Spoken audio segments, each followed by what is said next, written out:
हाल में जो है सर कि ये पूरा बवाल हुआ सर्वे के दौरान जो है सर अब जो है क्या कार्रवाई जो है सर की जा रही है? देखिए आज संभल में नीचे करना थोड़ा। आज संभल में सुबह 7 बजे से लेकर 11 बजे तक जामा मस्जिद स्ट्रक्चर उसका सर्वे होना था कोर्ट के आदेश पर।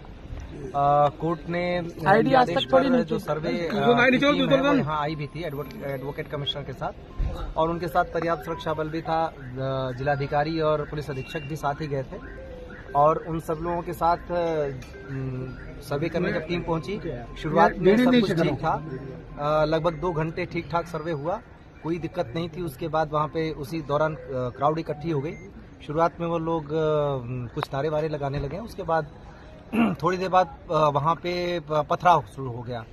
पुलिस ने उन लोगों को दूर किया, हालांकि वो मस्जिद परिसर तक नहीं जाने पाए थे, पुलिस ने उनको दूर किया। और उसके बाद जब सर्वे कंप्लीट हुआ 11 बजे के थोड़ा सा बाद, जब टीम निकली सर्वे करने के बाद, तो उसके बाद उन्होंने खूब पथराव करना शुरू कर दिया। 2-3 तरफ से ग्रुप थे, एक जो सामने से था, एक दाएं तरफ से, एक बाईं तरफ से, वो लगातार पथराव कर रहे थे। पुलिस ने उसके लिए बल प्रयोग किया ताकि सुरक्षित रूप से टीम को निकाला जा सके, जो सर्वे की टीम है। और आंसू गैस के गोले भी छोड़े, जो प्लास्टिक बुलेट है उसका भी इस्तेमाल किया। इस बीच में उन लोगों ने दूसरी जगह पे उनका जो ग्रुप था उसने गाड़ियां जलाना शुरू कर दिया। 3-4 गाड़ियां भी वहां पे जलाई गई, कुछ एक बाइकें भी जलाई गई हैं। उन लोगों को हटाने के लिए भी पुलिस ने फोर्स का इस्तेमाल किया। इस बीच में 2 ग्रुप आमने सामने थे, तो 3 ग्रुप बल्कि वहां पे थे 3 तरफ से। उसी बीच में गोली चली। गोली कौन से ग्रुप ने किस पे चलाई, कैसे हुआ, लेकिन उस बीच में जो गोली चली उसमें हमारे पुलिस अधीक्षक हैं, उनके पीआरओ के पैर में गोली लगी। एक डिप्टी कलेक्टर का पैर फ्रैक्चर हो गया उसी हंगामे में। एक सीओ साहब के भी छर्रे लगे हैं और करीब 15-20 जवान घायल हो गए हैं। यह दोबारा जारी हुई सुबह 7:30 बजे से 10 बजे तक ये कमीशन की कार्रवाई हुई। और मैं आपके सामने बताना चाहता हूं कि जो फीचर्स हैं, जितनी चीजें हैं, उसकी वीडियोग्राफी फोटोग्राफी हो चुकी है एडवोकेट कमीशन महोदय द्वारा, और अब ये सर्वे पूर्ण हो चुका है। और अब 29 नवंबर को जो इस केस की तारीख निर्धारित है, मुझे ऐसी आशा है कि एडवोकेट लोगों से क्या अपील करना चाहेंगे कि वो शांतिपूर्वक तरीके से कानूनी प्रक्रिया? जी बिल्कुल, मैं सबसे अपील करना चाहूंगा कि लोग रूल ऑफ लॉ और कानून के शासन में विश्वास रखें। न्यायालय की प्रक्रिया है, ये एक लंबी प्रक्रिया है, तुरंत कोई फैसला नहीं होने वाला है। अभी कोर्ट में एडवोकेट कमिश्नर महोदय अपनी रिपोर्ट दाखिल करेंगे, उसके बाद सीपीसी के अनुसार उस रिपोर्ट को कंट्राडिक्ट करने का हर आदमी को एक अपॉर्चुनिटी, एक चांस मिलेगा, और उसके बाद ये केस आगे बढ़ेगा। तो इस समय कोई कंक्लूजन ड्रॉ करना सही नहीं है। जो कोर्ट के ऑर्डर की कंप्लायंस में एडवोकेट कमीशन का सर्वे होना था, वो सर्वे आज पूर्ण हो चुका है, और सर्वे की जितनी कार्रवाई है वो वीडियोग्राफ फोटोग्राफ की जा चुकी है। और मैं ये भी बताना चाहता हूं कि इसमें मस्जिद कमेटी के जो वकील हैं और उनके जो कमेटी के मेंबर्स हैं, वो भी इस सर्वे में मौजूद थे। अच्छा सर, ये बारे में बताना चाहेंगे क्या कुछ पाया अंदर? नहीं, अभी इसके बारे में हम कोई बयान नहीं देंगे। नो कमेंट्स इसके बारे में। अब जो भी बात है वो एडवोकेट कमिश्नर महोदय की रिपोर्ट में आएगी। इसके बारे में देखिए, मैं कुछ नहीं कहना चाहता हूँ। मेरा जो एक रोल है, मैं आपको ये बताना चाहता हूं कि एडवोकेट कमीशन महोदय का सर्वे पूर्ण हो चुका है कोर्ट की ऑर्डर कंप्लायंस में। इससे ज्यादा भी मैं कोई स्टेटमेंट नहीं देना। अब सर अभी जो सर रिपोर्ट सबमिट जैसे करने जा रहे हैं, क्या सर उसमें आज की रिपोर्ट मुझे नहीं सबमिट करनी, रिपोर्ट एडवोकेट कमिश्नर महोदय को सबमिट करनी है। हम लोग वादी पक्ष की तरफ से हैं। एडवोकेट कमीशन महोदय ने आज सर्वे अपना पूर्ण कर लिया है, फोटोग्राफी वीडियोग्राफी हो चुकी है। अब 29 नवंबर को देखते हैं कोर्ट में क्या हो। इसका भी हवाला देंगे जो आज उपद्रव हुआ है, इसके बारे में अभी मैं कुछ नहीं कहना चाहता हूँ। जो प्रशासन है वो इसके बारे में आपको स्टेटमेंट जारी करेगा। तो क्या हौज का पानी भी खाली कराया गया सर्वे के दौरान? मैं इसके बारे में अभी कुछ नहीं बताना चाहता हूँ। ये सारी बातें एडवोकेट कमीशन की रिपोर्ट में। देखिए, सबसे पहली बात तो ये है कि संभल की चंडोसी की जहाँ मस्जिद है वो कोई 50 साल 100 साल नहीं, बल्कि 200-250 साल पुरानी मस्जिद है, उससे ज्यादा है। वहां पर कोर्ट की तरफ से बगैर मस्जिद के जिम्मेदारों को, कमेटी को सुने, उन्होंने एक एक्स पार्टी ऑर्डर पास कर दिया, वो गलत है। दूसरा यह है कि एक बार तो आपने गलत ऑर्डर दिया, सर्वे हो गया।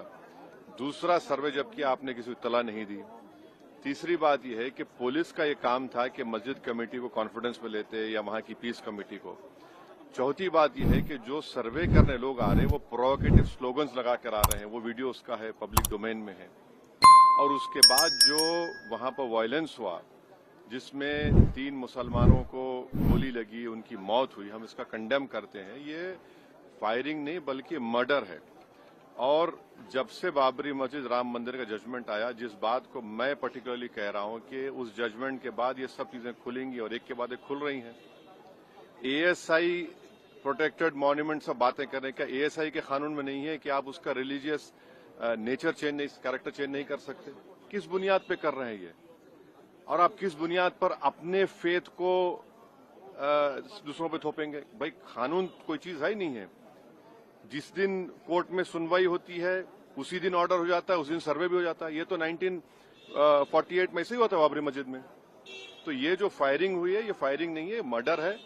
और जो भी ऑफिसर्स इन्वॉल्व है उनको सस्पेंड करना चाहिए और एक सिटिंग हाई कोर्ट जज की इंक्वायरी होनी चाहिए। ये सरासर गलत है, जुल्म हो रहा है वहां पर। तो संभल में वहाँ के सांसद पे FIR दर्ज कर दिया गया। आप जिस पे चाहे कर लीजिए भाई, जिस पे भी चाहे कर लीजिए, जज आप, जूरी आप, सब आप, तो बचेगा क्या फिर? अब सर जेपीसी में आप लोगों ने समय मांगा है, क्या कहेंगे? जी, जैसा अभी आपने हमारे डेलीगेशन तरफ से बोला गया है, मैं उसको रिपीट करना नहीं चाहता। मगर स्पीकर साहब ने बड़ी इत्मीनान से हमारी पूरी जितने मेंबर्स 11 नॉन बीजेपी एमपीज गए थे उनकी बात को सुना। वो बोले कि इसके ऊपर कंसिडर करेंगे और हमको उम्मीद है कि ऑनरेबल स्पीकर साहब इसका टेन्योर बढ़ाएंगे। क्योंकि आप देखिए बंगाल नहीं गई कमेटी, बिहार हम लोग नहीं गए, उत्तर प्रदेश में शिया वक्फ की प्रॉपर्टीज को हमने नहीं देखा। तो ऐसे कई, दिल्ली के मंत्री को बुलाना है, ऐसे कई स्टेट्स है जहां पर कमेटी को जाना चाहिए। वो स्टेक होल्डर्स हैं, उनकी बात को सुनना बहुत जरूरी है।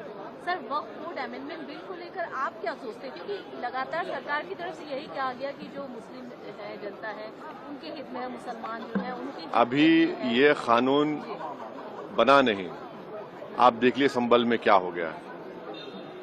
अभी ये कानून बना नहीं है, आप देख रहे हैं कि हर जगह पे बोल दिया जा रहा है कि नहीं, ये यहाँ पर 500 साल पहले मस्जिद नहीं थी। इस बिल में आप, ये बिल आर्टिकल 26 का वायलेट करता है। ये संविधान के फंडामेंटल राइट का 26 का ग्रेव वायलेशन है। ये बिल कलेक्टर को इतने पावर्स दे रहा है कि कलेक्टर तय करेगा कि कौन सी वक्फ प्रॉपर्टी है नहीं है। ये कैसे होगा? कलेक्टर कैसा जज होगा अपने ही केस में? तीसरा, आप किस बुनियाद पर इस बिल में आप नॉन मुस्लिम को मेंबर बना रहे हैं?